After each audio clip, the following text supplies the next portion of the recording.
시편 23편. 여호와는 나의 목자시니 내게 부족함이 없으리로다.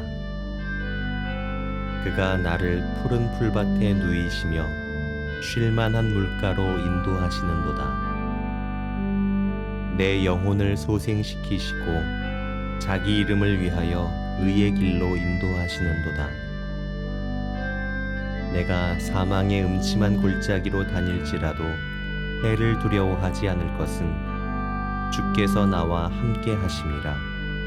주의 지팡이와 막대기가 나를 안위하시나이다. 주께서 내 원수의 목전에서 내게 상을 차려주시고 기름을 내 머리에 부으셨으니 내 잔이 넘치나이다. 내 평생에 선하심과 인자하심이 반드시 나를 따르리니 내가 여호와의 집에 영원히 살리로다.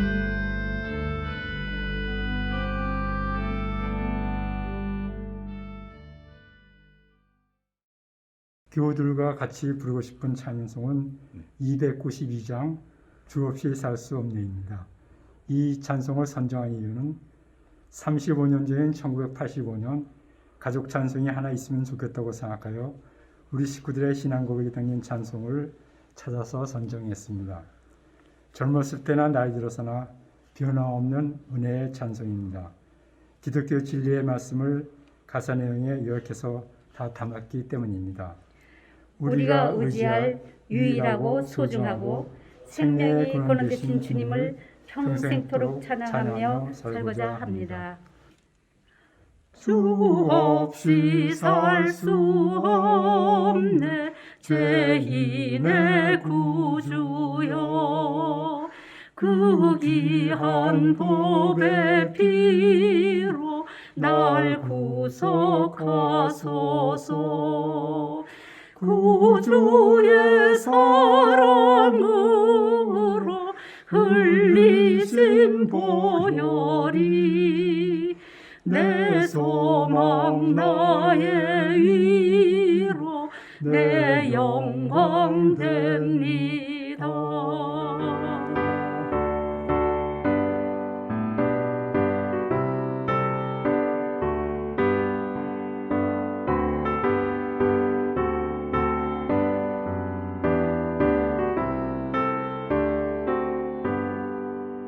주 없이 살 수 없네 죄인의 구주여, 그 귀한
오늘 우리에게 주시는 하나님의 말씀은 데살로니가전서 5장 16절에서 18절까지입니다.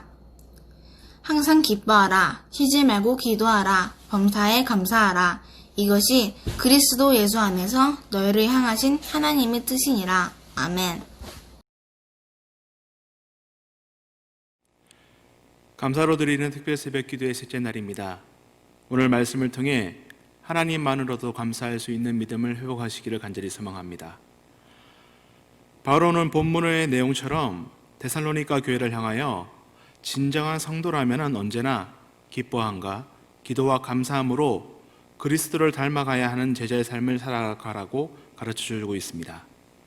그런데 이 편지를 쓰고 있는 바울이 처한 상황을 봐서는 기뻐할 수 없고 감사할 수 없는 상황이었습니다. 바울은 지금 로마 감옥에 갇혀있는 상황으로 인해 그저 탄식의 기도만 흘러나올 수밖에 없는 상황이었던 것입니다. 그러하기에 사도 바울은 상황이나 환경으로 인해 변화하는 감정의 흐름이 아니라 믿음으로 반응하는 제자의 삶을 살아가야 한다고 가르쳐주고 있는 것입니다. 바울은 데살로니가 교회를 향하여 진정한 성도들의 감사, 다시 말해 범사에 감사하는 신앙이야말로 세상과는 구별되는 진짜 그리스도인의 삶의 모습이라고 가르쳐주고 있는 것입니다. 바울의 상황을 봐도 알 수 있듯이 좋은 환경이라고 감사가 나오는 것이 아닙니다. 바울이 말하는 감사라는 말은 잘 되고 좋은 상황으로 인함이 아니라는 것을 분명히 가르쳐주고 있는 것이죠. 감사는 마음의 태도에 따라서 결정이 됩니다. 사람들은 좋은 환경이 펼쳐지면 감사할 수 있을 것이라고, 내가 지금 어렵기 때문에 감사하지 못하는 것이라고 흔히들 생각합니다. 그러나 아닙니다. 감사는 조건에 충족해서 오는 것이 아니라 받아들이는 마음의 태도에서 좌우됩니다. 그래서 감사의 마음, 즉 마음의 태도를 훈련해야 하는 것입니다. 기뻐하는 것도 기도하는 것도 마찬가지입니다.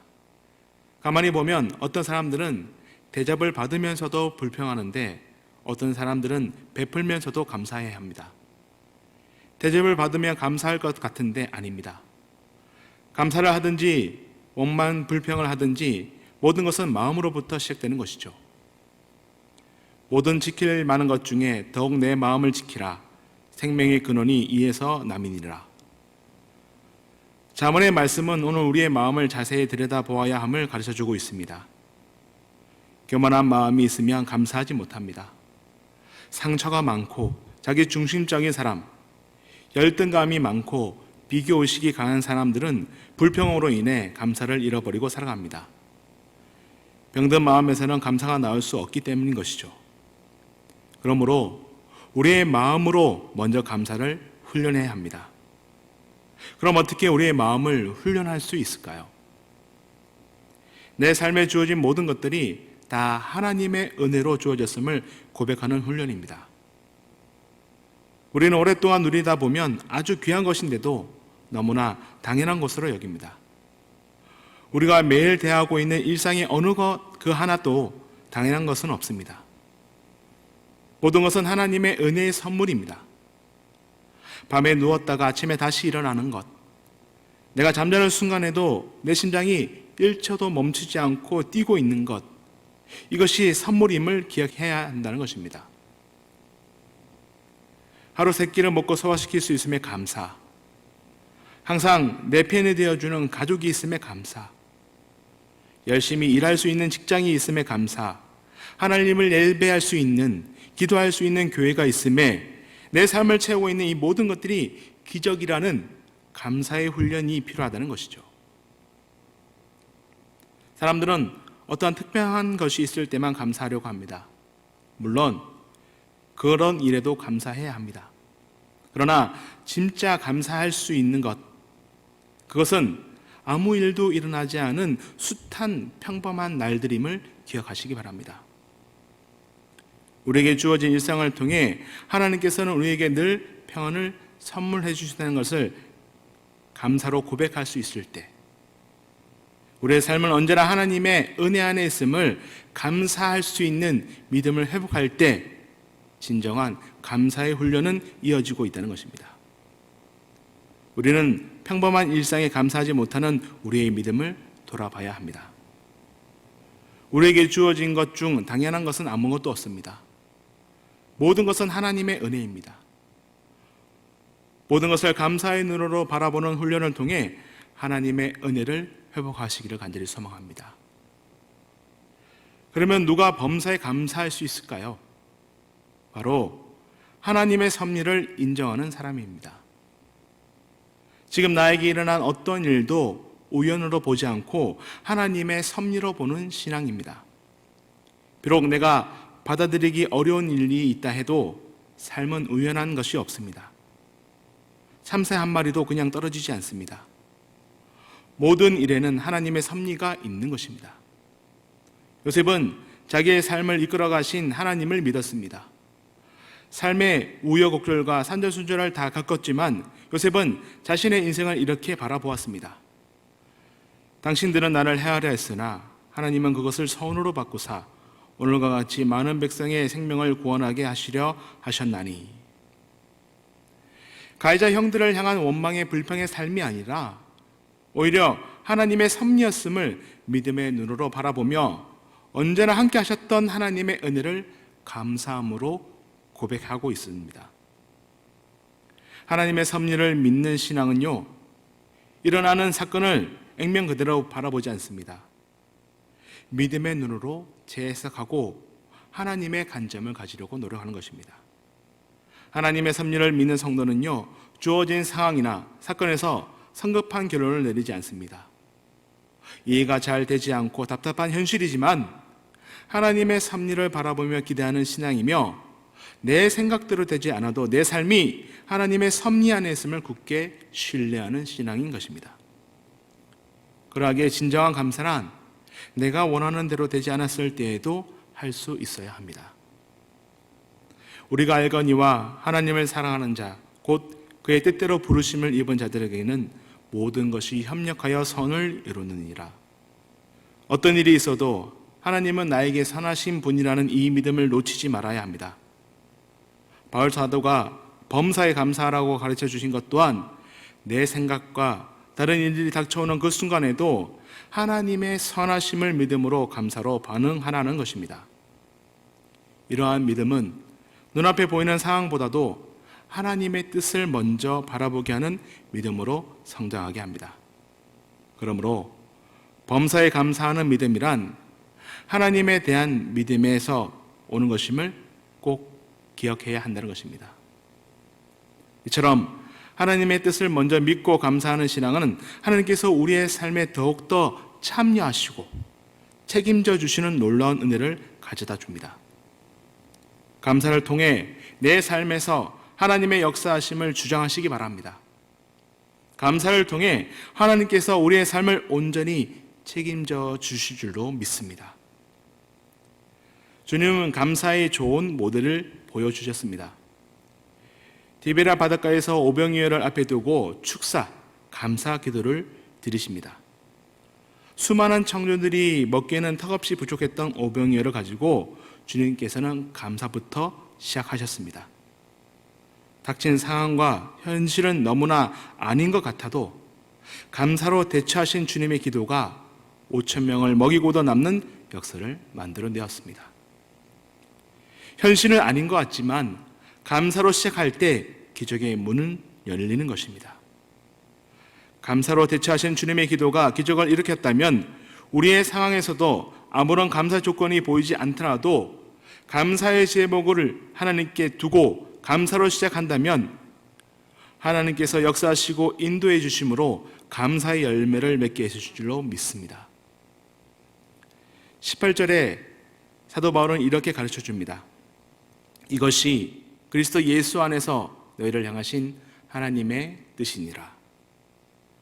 바울이 가르쳐준 범사의 감사는요, 상황과 감정에 휩쓸리지 않고 매 순간 하나님을 기억하기를 원하신다는 것을 분명히 가르쳐주고 있습니다. 상황과 환경을 바라보기 전에 전능하시고 우리를 언제나 사랑으로 바라보시는 하나님의 신실하심을 먼저 기억하시길 바랍니다. 감사의 제목이 바뀌어야 합니다. 감사의 제목이 하나님이 되어 보십시오. 주어지는 환경이 아니라 하나님의 섭리를 인정하는 믿음으로 말미암아 하나님께서 우리의 삶이 기쁨과 기도와 감사가 이어지게 하시는 마중물이 되게 하실 줄로 믿습니다. 우리에게 주신 감사를 실천할 때도 또 다른 감사와 제목으로 우리의 삶을 채워주시는 하나님을 체험해낼 수 있는 우리의 신앙생활이 되기를 간절히 소망합니다. 이번 특별 새벽 기도를 통하여서 감사를 회복함으로 감사의 영성으로 일상을 살아가시는 우리의 왕중 모든 성도님들이 다 되시기를 간절히 소망합니다. 기도하시겠습니다. 하나님, 우리를 향하신 하나님의 뜻을 이루어가는 믿음의 성도들이 되게 인도하여 주시옵소서. 항상 기뻐하라, 쉬지 말고 기도하라, 범사에 감사하라 하신 그 뜻을 어떠한 상황 속에서도 하나님을 신뢰함으로 하나님을 기뻐하고 감사하는 믿음의 성도들이 다 되게 도와주시사 감사를 잃어버리고 살아가는 믿음 없음이 아니라 하나님이 참된 감사의 제목이 되게 하셔서 감사를 통한 또 다른 감사를 누리며 살아가는 축복의 길을 걸어가는 왕중의 모든 성도들이 되게 역사하여 주시옵소서. 감사의 본이 되신 예수 그리스도의 이름으로 기도드립니다. 아멘.